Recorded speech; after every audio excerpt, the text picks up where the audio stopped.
Muhammad SAW dengan lafaz Allahumma sholli ala sayyidina Muhammad wa ala ali sayyidina Muhammad. Saya Lilianova dengan NIM A1C121034 dari kelompok 2 sebagai moderator pada hari ini yang akan memoderasi presentasi kelompok kami. Sebelumnya, izinkan saya memperkenalkan para pemateri kita pada hari ini.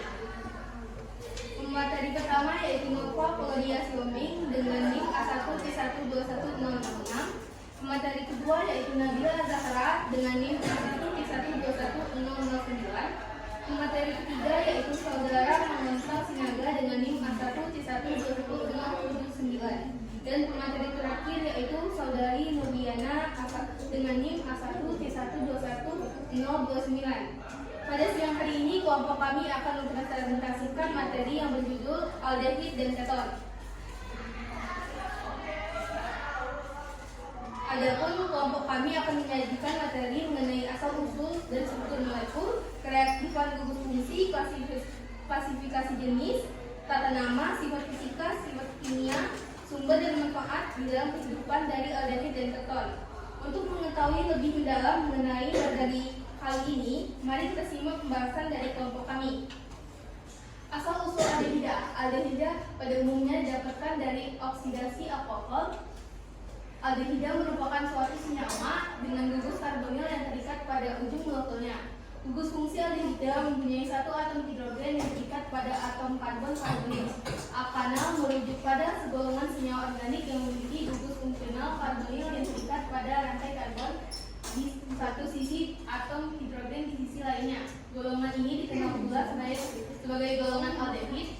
Aldehid juga merupakan nama gugus fungsional. Contoh senyawa yang paling dikenal dari golongan ini adalah metanol atau lebih populer dengan nama rivalnya formaldehida dan formalin. Langsung saja materi selanjutnya akan dibahas oleh Saudari Nova. Kepada Nova dipersilakan.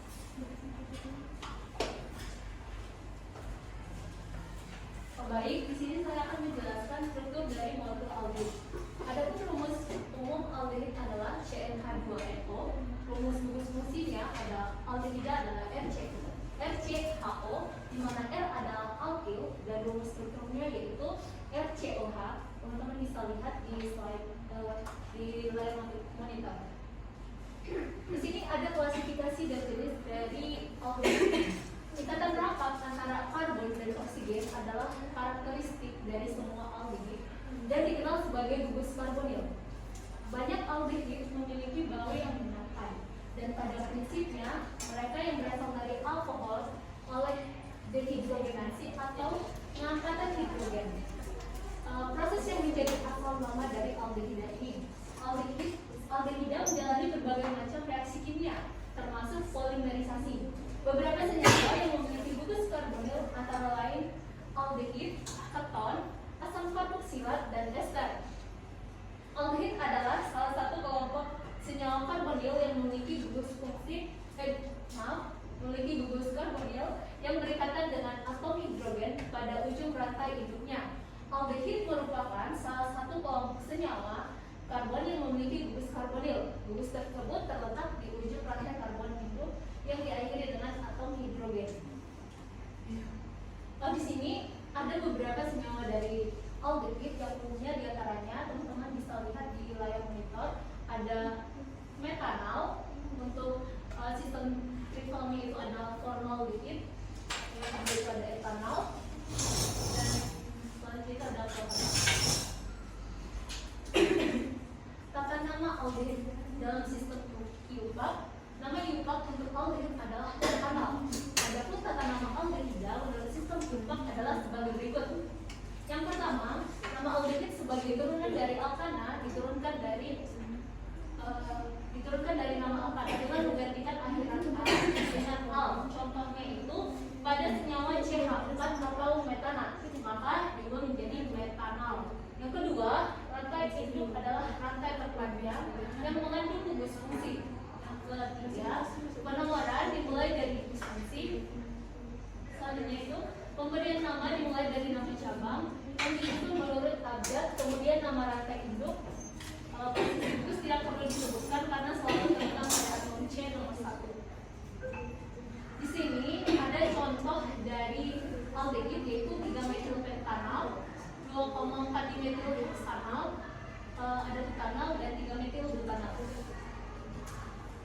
sistem trivialnya. Nah, nama lazim trivial aldehid diturunkan dari nama asam karboksilat itu dengan mengubah asam OAT atau asam atu menjadi aldehid. Contohnya itu penamaan aldehid secara trivial dapat diperlihatkan dalam tabel berikut. Teman-teman bisa lihat tabelnya. Selanjutnya saya kembalikan ke moderator. Baik, terima kasih Nova.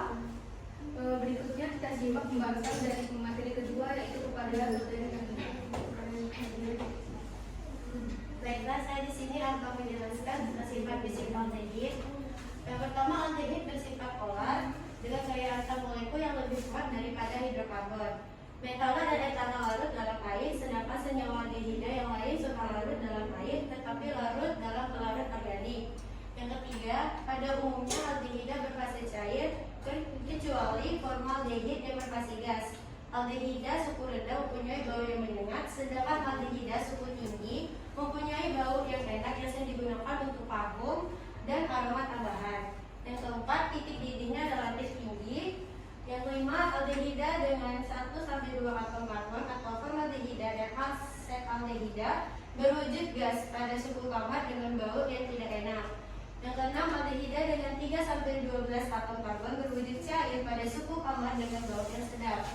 Yang ketujuh, aldehida dengan atom karbon lebih dari 12 berwujud padat pada suku kamar.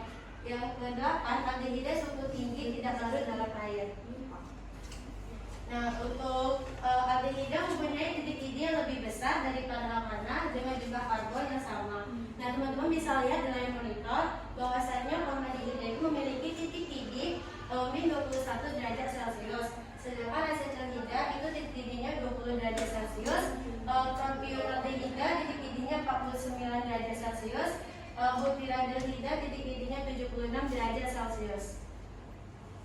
Untuk sifat kimia aldehida, yang pertama, aldehida sangat mudah dioksidasi menjadi asam karboksilat dengan bereaksi Pelling dan Tollens. Yang kedua, aldehida tidak membentuk ikatan hidrogen. Yang ketiga, oksidasi oleh kalium bikromat dan asam sulfat. Yang keempat, oksidasi aldehida dengan campuran kalium bikromat dan asam sulfat akan menghasilkan asam karboksilat. Contohnya, teman-teman bisa lihat bentuk struktur dari asam kalium bikromat dan asam sulfat yang menghasilkan asam karboksilat. Nah, yang terakhir itu oksidasi oleh larutan Pelling. Aldehida dapat mereduksi larutan Pelling menghasilkan endapan merah bata dari senyawa tunggal oksida. Nah, contohnya teman-teman bisa lihat sendiri dari monitor bentuk strukturnya. Nah, untuk manfaat aldehida dalam kehidupan sehari-hari itu cukup banyak ya teman-teman. Yang pertama itu larutan formaldehida metana 40% dikenal sebagai formalin yang digunakan untuk antiseptik dan pengawet mayat. Yang kedua, formaldehida juga dimanfaat sebagai bahan baku untuk industri plastik, melamin, dan pakselin. Yang ketiga, asetaldehida atau etanol merupakan bahan baku untuk bahan industri, misalnya polivinilasetat atau PVA yang digunakan sebagai bahan lem dan aldehida untuk obat penenang.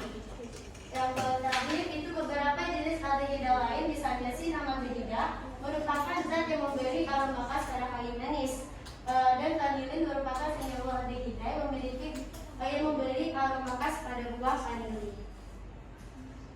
Baiklah, saya akan menjelaskan untuk keton. Asal-usul keton dapat diperoleh ketika reagen Grignard direaksikan dengan nitril intermediate garam imina terbentuk pada reaksi hidrolisis pembentukan keton. Secara besar-besaran di industri kotonan dibuat melalui oksidasi alkohol sekunder dengan udara atau oksigen.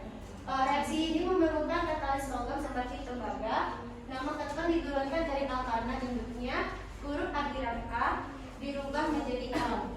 Bila perlu digunakan nomor, penggambaran dilakukan sehingga gugus karbonil mendapat nomor kecil.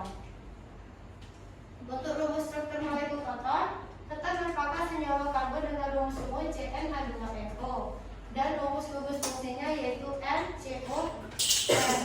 Keton disebut juga sebagai senyawa karbonil karena memiliki gugus fungsi C-0. Nah, ada rumus struktur dari keton yaitu, teman bisa lihat bentuk struktur dari keton.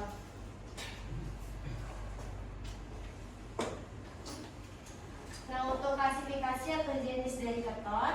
Keton dikelompokkan berdasarkan substituen mereka. Salah satu klasifikasi keton membagi senyawa ini menjadi keton simetris dan keton tidak simetris, tergantung dari kemungkinan dua substituen organik bergabung ke pusat karbonil.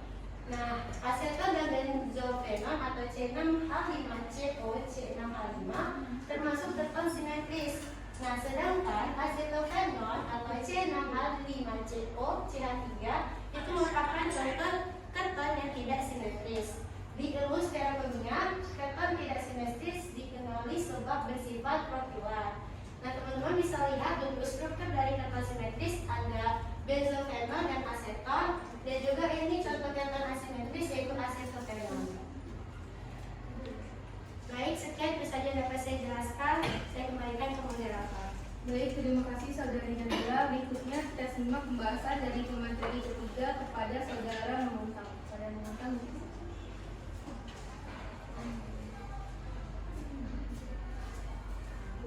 Baiklah, selanjutnya akan saya jelaskan tentang tata nama keton. Nah, dalam sistem IPA, nama keton diturunkan dari alkana induknya. Huruf akhiran A diubah menjadi on.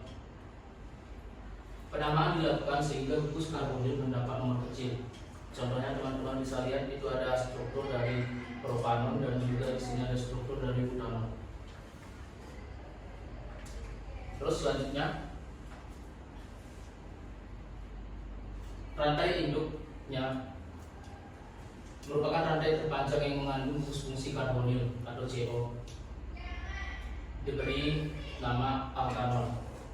Terus yang ketiga, penomoran dimulai dari C ujung yang terdekat dengan posisi gugus fungsi sehingga C yang mengandung gugus fungsi mendapat nomor terkecil.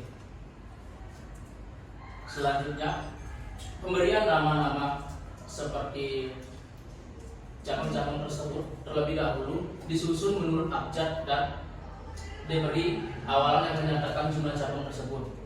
Letak gugus fungsi dinyatakan dengan awalan angka pada nama rantai pokok. Teman-teman bisa lihat di situ ada struktur dimetil keton atau aseton, terus etil, metil keton, dan yang terakhir dietil keton.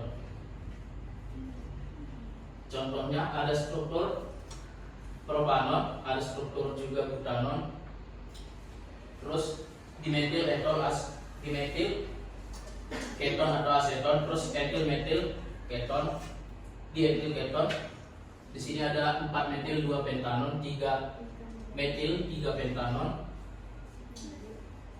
dan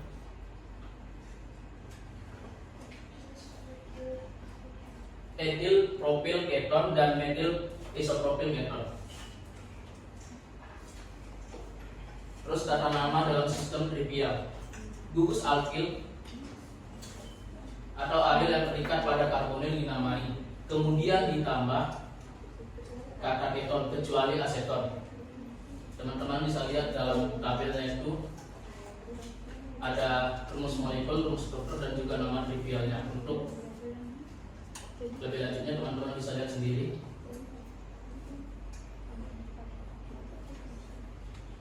Nah, selanjutnya ada sifat fisik keton. Yang pertama, keton bersifat polar. Yang kedua, dapat membentuk ikatan hidrogen sehingga dengan bobot molekul rendah dapat larut dalam air. Terus yang ketiga, titik didihnya lebih rendah dari alkohol yang sesuai. Nah, berikut tabel titik didih beberapa senyawa keton. Untuk senyawa keton yang itu propanon, titik didihnya itu berada pada 56,2 derajat Celcius. Keton 2 butanon itu titik didihnya berada pada 79,6 derajat Celcius, dan 3 pentanon titik didihnya berada pada suhu 102,4 derajat Celcius. Teman-teman bisa lihat di sini ada nama trivialnya itu aseton, titik didihnya tadi 56 derajat Celcius. Kelarutan dalam air itu dia larut. Terus yang kedua itu metil etil keton itu titik didihnya berada pada suhu 80 derajat Celcius. Kelarutan dalam airnya itu berada pada 26 gram per 100 ml. Terus yang ketiga itu ada asetofenon, titik titik didih air dalam suhu 202 derajat Celcius. Kelarutan dalam airnya itu tidak larut dalam air. Terus yang terakhir ada benzopenon, titik didihnya itu berada pada suhu 306 derajat Celcius dan kelarutan dalam airnya itu tidak larut. Oke, demikian yang saya dapat jelaskan. Saya kembalikan kepada moderator. Baik, terima kasih saudara Montang. Selanjutnya kita simak pembahasan terakhir dari kelompok kami, yaitu oleh saudari Nurjana. Baik, terima kasih moderator. Selanjutnya yaitu sifat kimia keton. Yang pertama, gugus karbonil bersifat polar sehingga mengakibatkan senyawa keton polar. Yang kedua, gugus karbonil akan berinteraksi dengan air melalui ikatan hidrogen sehingga keton larut dalam air. Yang ketiga, ia merupakan akseptor ikatan hidrogen dan bukannya donor, sehingga ia tidak akan membentuk ikatan hidrogen dengan dirinya sendiri. Hal ini membuat keton lebih mudah menguap daripada alkohol dan asam karboksilat. Yang keempat, bila keton direduksi akan menghasilkan alkohol sekunder. Yang kelima, keton tidak dapat dioksidasi oleh bereaksi Fehling dan Tollens. Selanjutnya itu manfaat keton dalam kehidupan sehari-hari. Senyawa keton yang paling banyak dikenal adalah propanol atau aseton. Aseton banyak dimanfaatkan sebagai pelarut, misalnya pelarut cat kuku dan pembersih kaca. Aseton juga merupakan bahan baku untuk membuat senyawa bahan industri, misalnya perspex atau sejenis plastik dan bisphenol atau plastik. Hormon dalam tubuh manusia, misalnya testosteron, progesteron, kortikosteron, dan sejenisnya merupakan senyawa keton. Bahan baku pembuatan zat organik lain seperti kloroform yang digunakan sebagai obat bius. Selain aseton, beberapa senyawa keton banyak yang berbau harum sehingga digunakan sebagai campuran parfum dan kosmetik lainnya. Selanjutnya yaitu kereaktifan gugus fungsi aldehid dan keton. Umumnya ditemukan bahwa aldehid lebih reaktif terhadap nukleofil daripada keton. Dan dua faktor yang menjelaskan perbedaan aldehida dan keton dalam reaktivitas, yaitu faktor elektronik dan faktor sterik. Yang pertama itu faktor elektronik. Karbon-karbonil dalam aldehida lebih elektrofilik daripada keton karena substituen yang melekat pada karbon-karbonil. Keton memiliki dua gugus alkil melekat, sedangkan aldehida hanya memiliki satu. Karbon-karbonil adalah elektrofilik karena oksigen yang berdekatan memiliki bagian yang lebih besar dari elektron dalam ikatan rangka. Namun, gugus alkil yang berdekatan memiliki efek induktif di mana mereka mendorong kerapatan elektron menuju karbon-karbonil dan membuatnya kurang elektrofilik dan kurang reaktif terhadap nukleofil. Sebagai contoh, propanol memiliki satu gugus alkil yang memasukkan elektron ke dalam karbon-karbonil, sedangkan propanol memiliki dua. Oleh karena itu, karbon-karbonil dalam propanol lebih elektrofilik daripada karbon-karbonil dalam propanol. Semakin elektrofilik karbon, semakin reaktif terhadap nukleofil. Oleh karena itu, propanol lebih reaktif dibandingkan propanol. Yang kedua itu faktor sterik. Faktor sterik juga berperan dalam reaktivitas aldehida dan keton. Ada dua cara untuk melihat ini. Salah satu cara adalah dengan melihat relatif mudahnya mana nukleofil menyerang dapat mendekati karbon-karbonil. Cara lain adalah untuk mempertimbangkan bagian faktor sterik mempengaruhi stabilitas keadaan transisi yang mengarah ke produk akhir, dan terjadi penambahan nukleofilik tergantung pada kemudahan pembentukan keadaan transisi. Dalam adiksi nukleofilik, keadaan transisi dianggap lebih menyerupai produk tetrahedral daripada bahan awal. Oleh karena itu, setiap faktor yang mempengaruhi stabilitas produk juga akan mempengaruhi stabilitas keadaan transisi. Karena kerapatan adalah efek destabilisasi, reaksi propanol harus lebih sulit daripada reaksi propanol. Oleh karena itu, keton secara umum akan kurang reaktif dibanding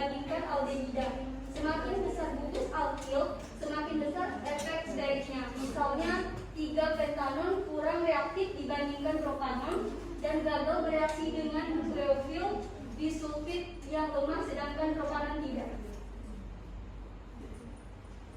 Selanjutnya itu ada sifat fisika aldehida dan keton.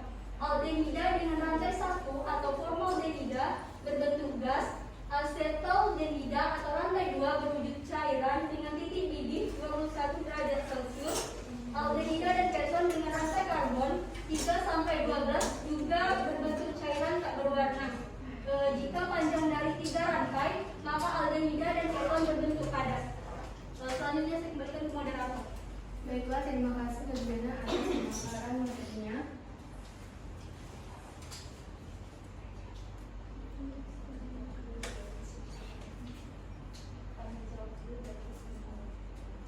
Baiklah teman-teman, sekalian telah kita saksikan bersama penyampaian materi dari kelompok kami. Terima kasih perhatiannya. Berikutnya kami akan membuka sesi tanya jawab. Pada sesi pertama ini kami akan mengambil 4 pertanyaan pertama. Kepada teman-teman yang ingin bertanya dipersilakan untuk raise hand. Ya, silakan saudari Habibah. Sebelumnya perkenalkan saya Habibah, NIK 061 perwakilan dari kelompok 5. Izin bertanya kepada kelompok 2. Metanol dan etanol larut dalam air. Sedangkan senyawa aldehida lainnya itu suka larut dalam air. Nah, tetapi larut dalam pelarut organik. Pertanyaannya, hal apa yang menyebabkan hanya metanol dan etanol yang larut dalam air, sedangkan senyawa aldehida lainnya itu suka larut dalam air? Sekian, terima kasih. Baik, terima kasih saudari Habibah. Apakah pertanyaan ini sudah jelas? Kepada teman-teman yang ingin bertanya dipersilakan untuk raise hand. Baik, saudari Venesia. Perkenalkan, nama saya Venesia Toro dan perwakilan dari kelompok 4. Pertanyaan saya yaitu keton dibedakan menjadi 2, yaitu keton simetris dan keton tidak simetris. Pertanyaannya, jelaskan perbedaan dari kedua ini dan sebutkan bahayanya. Terima kasih. Baik, terima kasih Venesia. Apakah pertanyaannya sudah jelas? Baik, kepada teman-teman yang ingin bertanya silakan untuk raise hand. Baik, silakan saudari Rifka.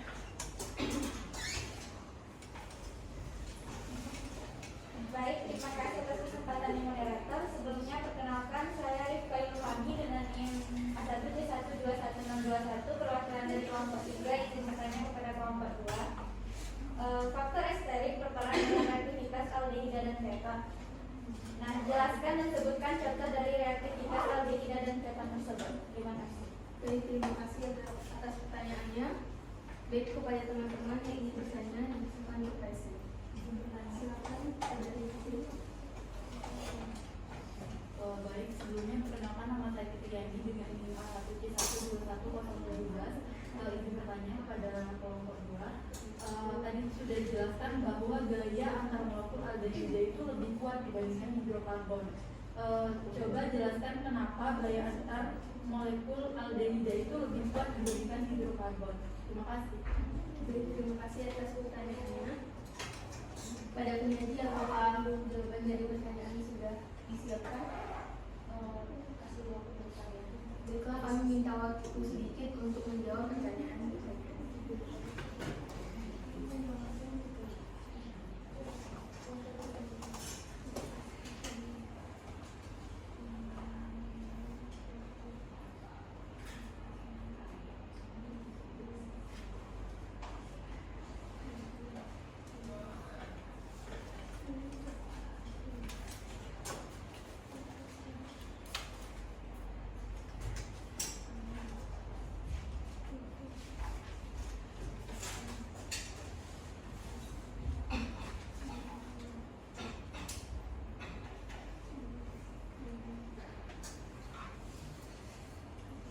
Baiklah, untuk pertanyaan dari Habibah akan dijawab oleh saudari Yana. Kepada Yana dipersilakan. Baik, pertanyaannya yaitu metanol dan etanol larut dalam air, sedangkan senyawa aldehida yang lain suka larut dalam air tetapi larut dalam organik. Hal apa yang menyebabkan hanya metanol dan etanol dari senyawa aldehida yang larut dalam air,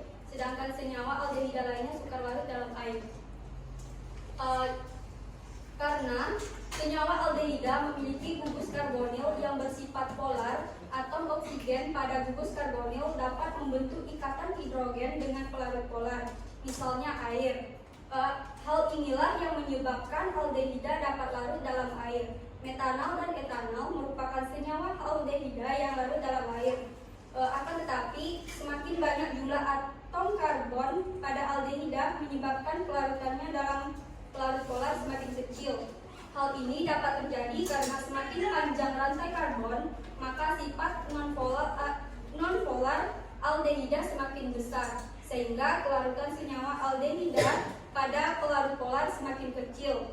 Oleh karena itu, aldehida dengan rantai karbon panjang mudah larut dalam pelarut non-polar. Jadi, metanol dan etanol larut dalam pelarut polar, sedangkan alkanol lainnya larut dalam pelarut non-polar. Baik, terima kasih Saudari Nurdiana atas jawabannya.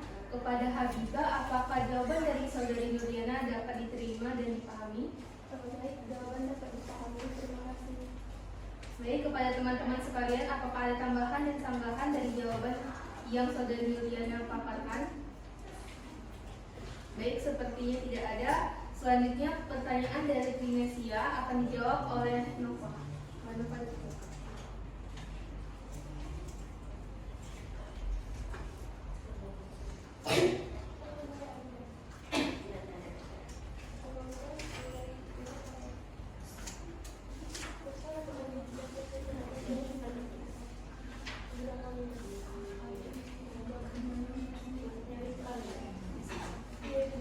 Baik, untuk pertanyaan dari Rika akan dijawab oleh Saudara Mamontang. Saudara Mamontang,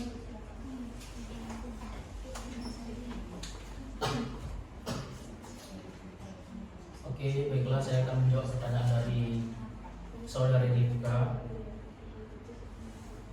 Dengan pertanyaan tadi, faktor sterik juga berperan dalam reaktivitas aldehida dan keton.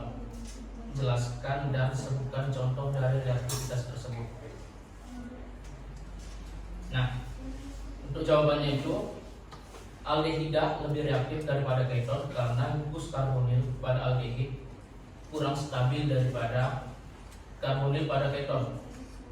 Secara umum, reaktivitas gugur karbonil atau senyawa lain bergantung pada stabilitasnya. Semakin stabil, semakin kurang reaktif suatu senyawa. Kestabilan gugus karbonil ditentukan oleh seberapa elektrofilik atom karbon C, O, serta faktor sterik atau faktor yang disebabkan oleh perbedaan dalam ikatan atom-atom atau gugus dalam ruangannya. Nah, muatan positif parsial pada atom C keton ditekan oleh dua gugus alkil yang terikat. Oleh karena itu, aldehida lebih reaktif daripada keton.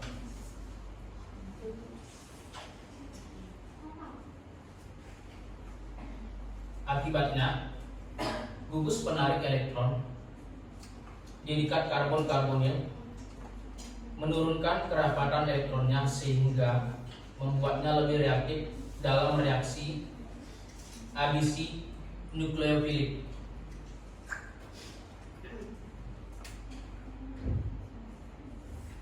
Secara elektronik, aldehida lebih reaktif dibanding keton karena tingkat polaritas gugus karbonil aldehid lebih tinggi. Dengan kata lain, aldehida kurang stabil dibanding keton karena hanya ada satu gugus alkil yang menstabilkan karbonil aldehida yang bermuatan positif daripada. Nah, untuk contohnya itu teman-teman bisa lihat tadi di sini karbokation 1 itu kurang stabil dan kurang reaktif. Berbeda dengan karbokation 2 itu lebih stabil dan kurang reaktif. Demikian yang bisa saya jawab.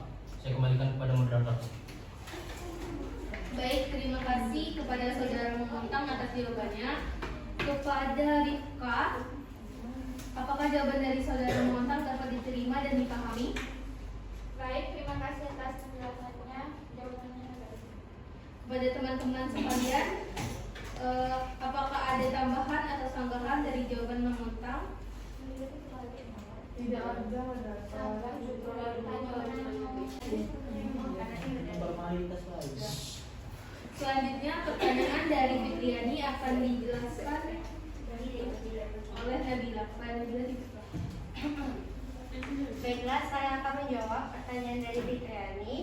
Nah, pertanyaan itu jelaskan mengapa gaya antar molekul aldehida lebih kuat dibandingkan hidrokarbon. Karena aldehid dan keton umumnya bersifat polar, sehingga antar molekulnya terdapat interaksi di polipol. Sedangkan hidrokarbon yang bersifat non-polar hanya terdapat gaya van der Waals, sehingga gaya antar molekul aldehida lebih kuat daripada gaya van der Waals, yang menyebabkan aldehid dan keton memiliki titik binding yang lebih besar dibandingkan hidrokarbon.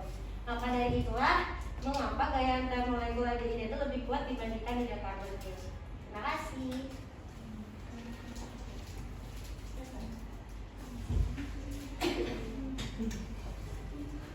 Baiklah, kepada teman-teman sekalian, apakah ada tambahan dan sanggahan dari jawaban yang saudari Nabila paparkan? Sepertinya tidak ada. Kepada saudari Fitriani, apakah jawaban dari Nabila dapat diterima dan dipahami? Baik, terima kasih atas penjelasannya. Jawaban sudah dapat dipahami. Selanjutnya, untuk pertanyaan dari Prinesia akan dijawab oleh saudari Nova. Baik, di sini saya akan menjawab pertanyaan dari saudari Finesia, yang dimana pertanyaannya jelas keton dibedakan menjadi dua, yaitu keton simetris dan keton tidak simetris. Pertanyaannya, jelaskan perbedaan dari kedua keton ini dan sebutkan perbedanya. Jadi, keton simetris itu memiliki struktur senyawa yang sama atau seimbang. Kita bisa lihat pada contoh yang ada di slide ini, yang dimana pada contoh tersebut ikatan O pada struktur siklik benzofenol di mana kiri dan kanan itu sama atau seimbang. Sedangkan untuk asimetris itu strukturnya berbeda dan tidak seimbang. Bisa kita lihat sisi sebelah kiri dan sisi sebelah kanannya itu tidak seimbang.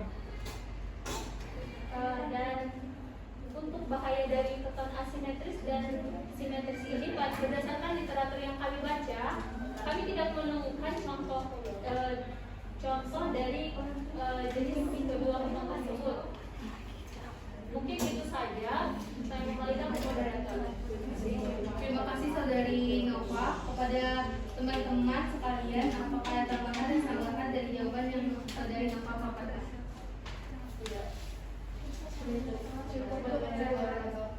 Baik, kepada saudari Prinesia, apakah jawaban dari saudari Nova dapat diterima dan dipahami?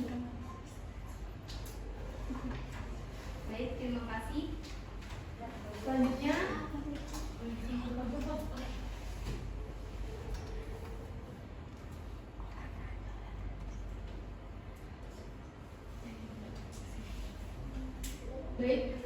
selanjutnya adapun kesimpulan dari presentasi kami pada hari ini, yaitu aldehid merupakan kelompok senyawa dengan gugus karbonil CO yang berikatan dengan atom hidrogen pada ujung rantai. Aldehid disebut juga sebagai alkanal, sehingga untuk menamai senyawa aldehid ini bisa menggunakan nama alkana yang sesuai dengan jumlah atom C-nya, dan akhiran A diganti dengan akhiran al. Kita juga menyebutkan gugus alkil dan diikuti dengan aldehid. Adapun rumus umum aldehid adalah CnH2NO, rumus gugus fungsi aldehid adalah RCHO, dan rumus strukturnya yaitu seperti Gray Monomer. Contohnya, untuk senyawa C3H6O, kita bisa menyebutnya sebagai propanal. Menurut penamaan Kiewreck atau propanal, aldehid sesuai dengan penamaan Trivia. Selanjutnya, keton merupakan senyawa organik dengan struktur RCOR, di mana R dan R-aksen dapat berupa substien yang menggunakan karbon. Gugus fungsinya disebut juga sebagai gugus karbonil dengan rumus gugus fungsinya yaitu RCOR aksen, dan rumus umum yaitu CnH2 H2NO, adapun rumus strukturnya yaitu seperti diameter. Senyawa ini disebut juga sebagai alkanon, oleh karena itu kita dapat menggunakan nama alkana yang sesuai dengan jumlah atom C-nya dan akhiran A diganti dengan on. Kita juga bisa menamai senyawa ini dengan menyebutkan gugus alkil R dimulai sesuai abjad dan diikuti dengan keton. Contohnya senyawa C3H8O menurut IUPAC dapat disebutkan 2 butanon karena gugus keton dapat di atom C nomor 2 atau bisa menyebutnya etil metil keton berdasarkan penamaan trivia. Terima kasih.